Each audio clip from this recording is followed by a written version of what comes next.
Indian horticulturists and landscape architects utilize various exotic species of tall grasses in the name of ornamental grass to use as focal points, screens, and accents. However, the best among the tall grasses is our native grass, Saccharum spontaneum, popularly known as Kunz grass. In English, it is known as wild sugarcane.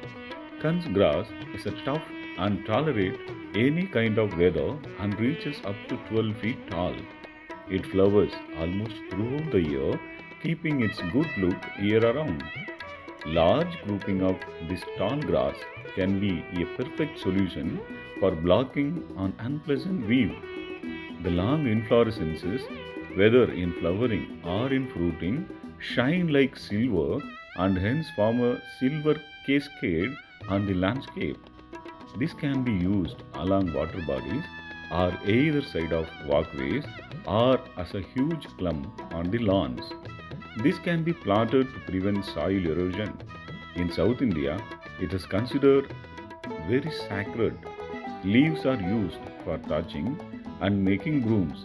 It grows wild along stream banks and water canal, on sandy soil and in paddy fields and marshy areas throughout India.